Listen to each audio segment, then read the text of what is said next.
Morning बच्चों, मैं doctor Madhulika Singh उज्ज्वल। पूर्व की कक्षा में हम पढ़ रहे थे लोकसभा अध्यक्ष की कार्य और शक्तियों के बारे में। आज की कक्षा में भी हम लोकसभा अध्यक्ष के बारे में ही पढ़ेंगे बच्चों, उसी कंटिन्यूटी में पिछली क्लास की। आज जो हम पढ़ेंगे वह है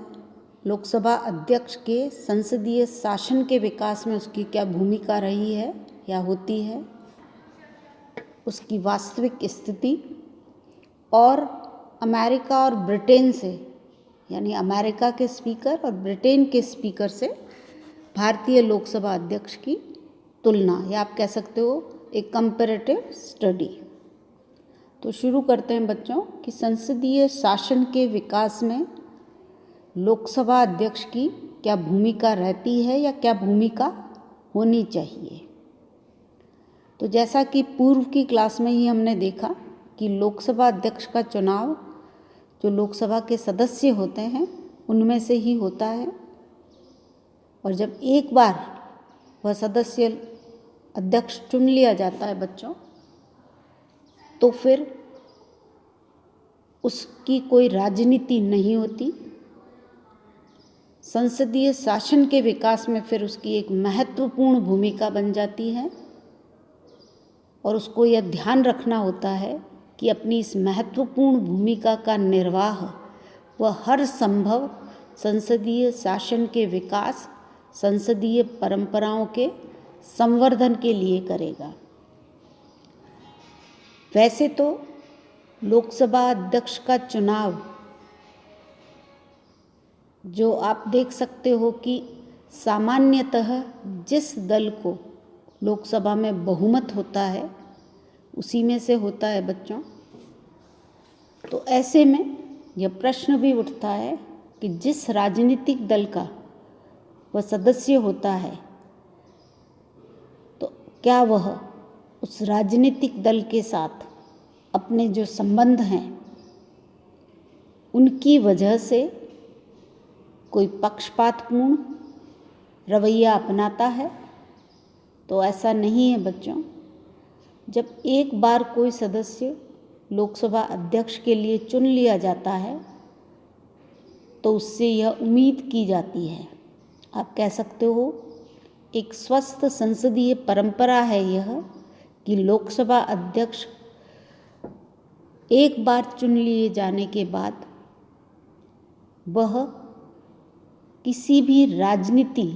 या आप कह सकते हो किसी भी राजनीतिक दल के साथ अपनी संबद्धता को एक तरह से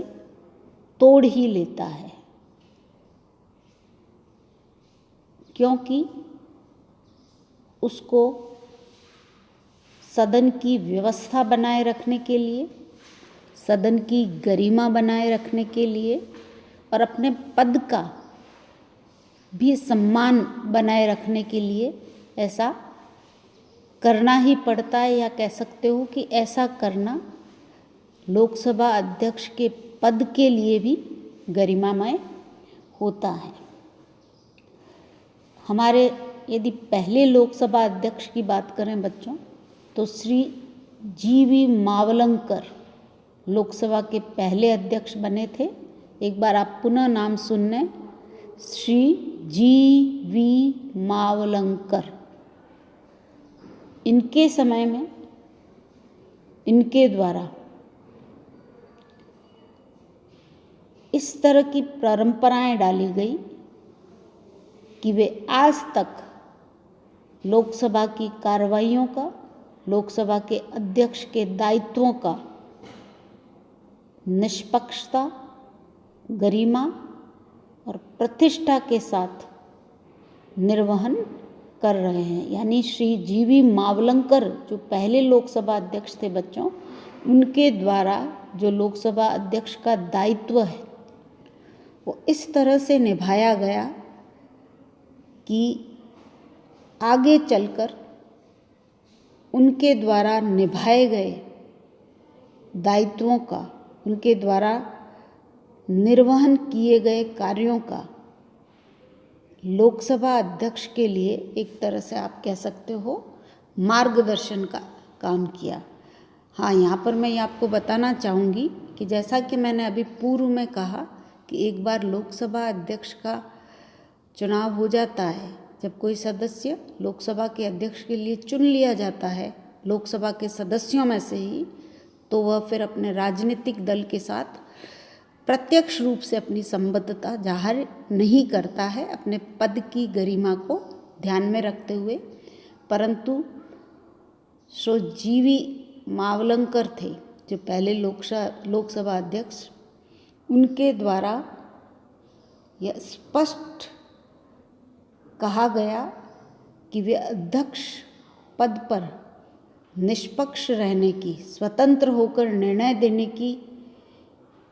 परंपरा का पालन तो करेंगे, परंतु जो उनका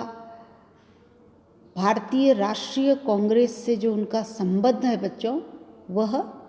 नहीं तोड़ सकते, क्योंकि उनका यहाँ पर यह लॉजिक था कि जिस संस्था के यानी जिस पार्टी के झंडे के तले उन्होंने स्वाधीनता की लड़ाई लड़ी है, उसको वो सिर्फ एक पद के लिए कैसे छोड़ सकते हैं। हाँ, यह अलग बात है कि अपनी संबद्धता रखने के बाद भी श्री मावलंकर ने एक स्वतंत्र और निष्पक्ष अध्यक्ष की भूमिका का निर्वाह किया। उनके बाद से लेकर आज तक जितने भी लोकसभा अध्यक्ष बने हैं, वर्तमान लोकसभा अध्यक्ष का नाम श्री ओम बिरला है बच्चों, जो अभी 16वीं लोकसभा के अध्यक्ष हैं वो। तो मावलंकर जी से लेकर आज तक के जितने भी लोकसभा अध्यक्ष रहे हैं बच्चों, उनकी भूमिका गरिमामय रही है, गौरवपूर्ण रही है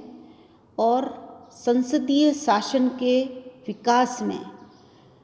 स्वस्थ परंपराओं को स्थापित करने वाली रही है। अब हम यदि उसकी वास्तविक स्थिति की बात करें बच्चों, तो लोकसभा अध्यक्ष सदन की प्रतिष्ठा, उसकी शक्ति और गौरव का प्रतीक होता है। यहाँ पर मैं आपको नेहरू जी का एक कोटेशन सुनाना चाहूँगी कि उसकी स्थिति क्या होती है लोकसभा में, जिस पर नेहरू जी ने कहा है बच्चों कि अध्यक्ष सभा का प्रतिनिधि है, वह सभा की गरिमा और उसकी स्वतंत्रता का प्रतीक है, और चूंकि सभा राष्ट्र का प्रतिनिधित्व करती है, अतः एक तरह से अध्यक्ष राष्ट्र की स्वतंत्रता और आज़ादी का प्रतीक बन जाता है। अतः यह उचित ही है कि अध्यक्ष का पद एक सम्मानित पद है, उसकी स्वतंत्र स्थिति है और उस पद पर वही व्यक्ति आसीन होने चाहिए जो साधारण रूप से योग्य और निष्पक्ष हो। इस प्रकार से नेहरू जी ने लोकसभा अध्यक्ष की जो वास्तविक स्थिति है उसको अपने इस वाक्य में स्पष्ट कर दिया है बच्चों। साथ ही यहाँ पर मैं आपको एमएन कॉल के अनुसार उन्होंने लोकसभा सदस्य अध्यक्ष की स्थिति को जो बयां किया है उसको भी कोट करना चाहूँगी बच्चों। एमएन कॉल ने कहा था कि यथार्थ में भारतीय संसदीय व्यवस्था में लोकसभा का अध्यक्ष उस संतुलन चक्र के समान है जिसे कार्यपालिका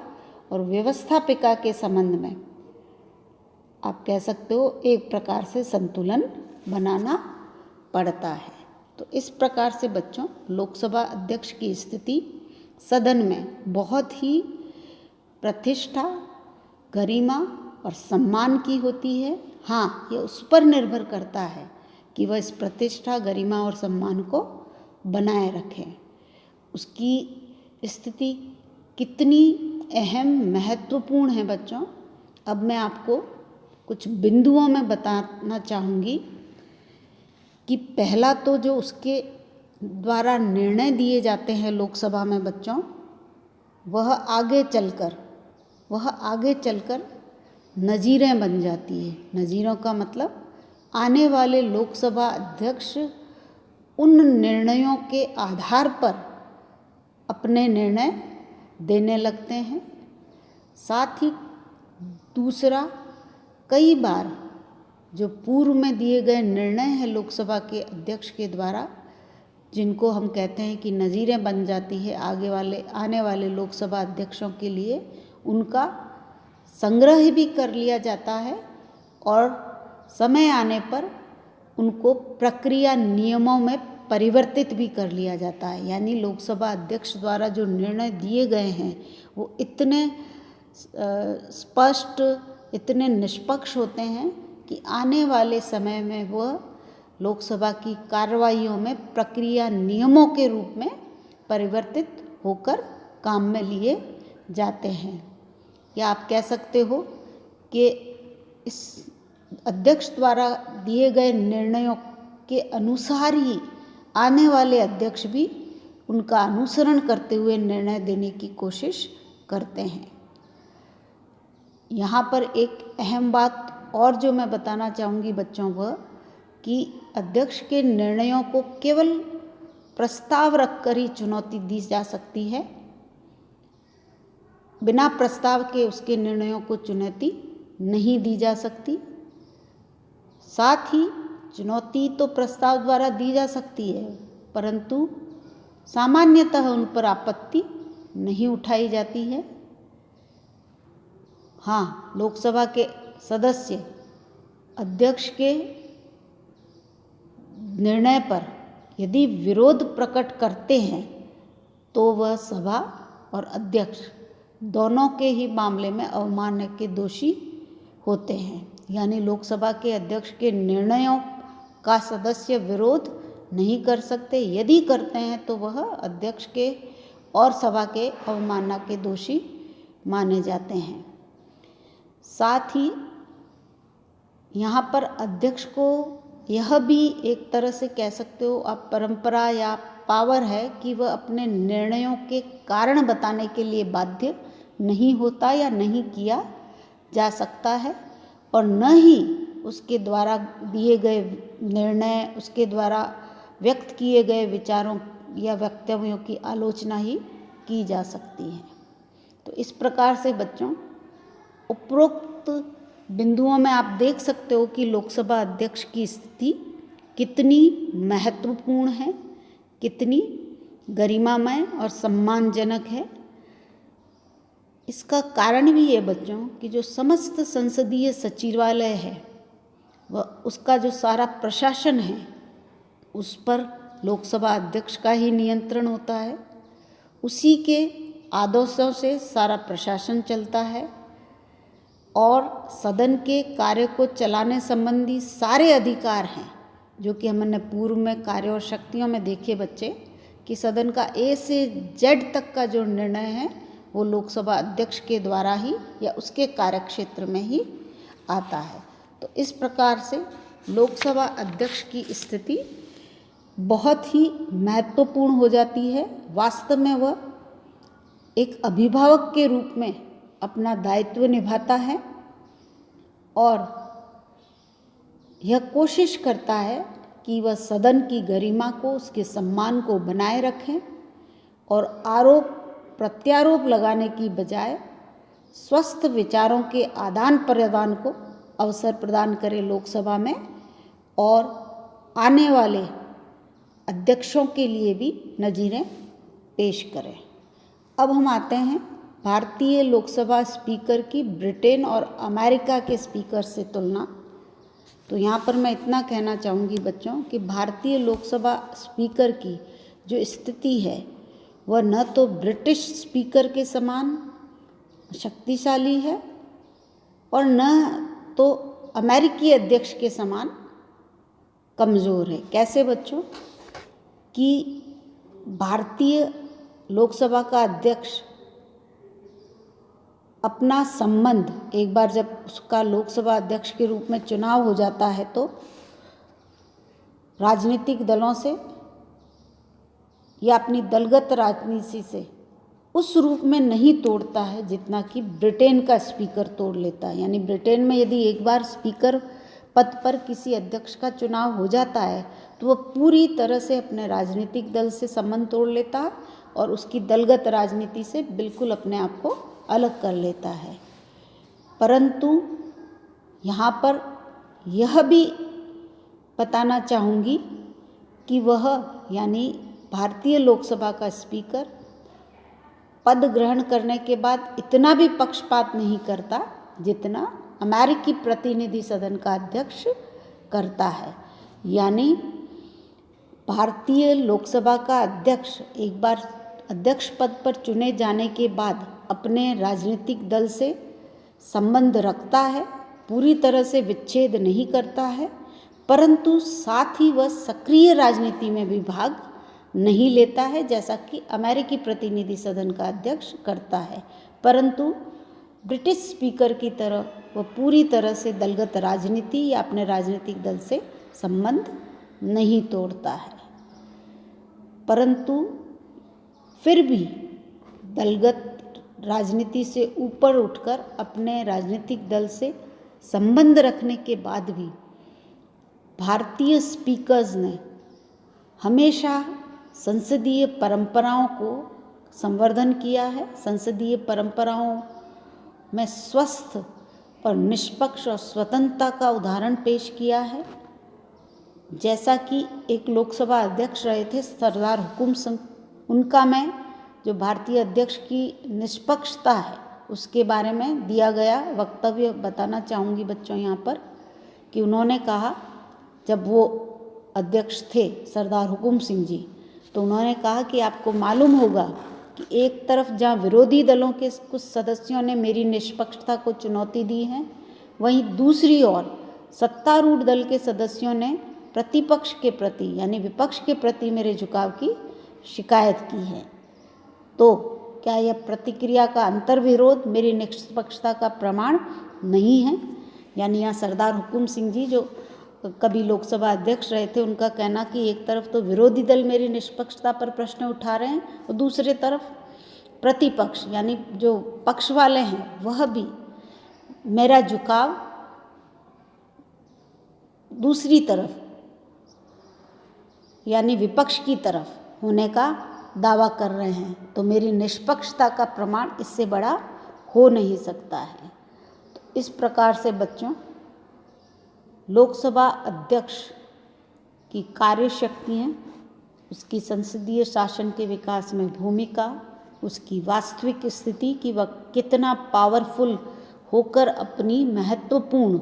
भूमिका निभा सकता है और अपने पद की गरिमा और सम्मान में बढ़ोतरी कर सकता है, और ऐसा किया भी है भारतीय लोकसभा के जितने भी अध्यक्ष आज तक बने हैं उन्होंने। और साथ ही ब्रिटेन के अध्यक्ष और अमेरिका के अध्यक्ष की तुलना हमने अपनी इस कक्षा में की। अब अपनी अगली कक्षा में हम करेंगे बच्चों जो संसद में कानून निर्माण की प्रक्रिया है, यानी संसद को हम व्यवस्थापिका कहते हैं और व्यवस्थापिका का अहम काम कानून या विधि निर्माण होता है। वह होता कैसा है, किस प्रकार से कानून निर्माण की प्रक्रिया संसद में चलती है, उस पर चर्चा करेंगे, उसको पढ़ेंगे। तो थैंक यू बच्चों।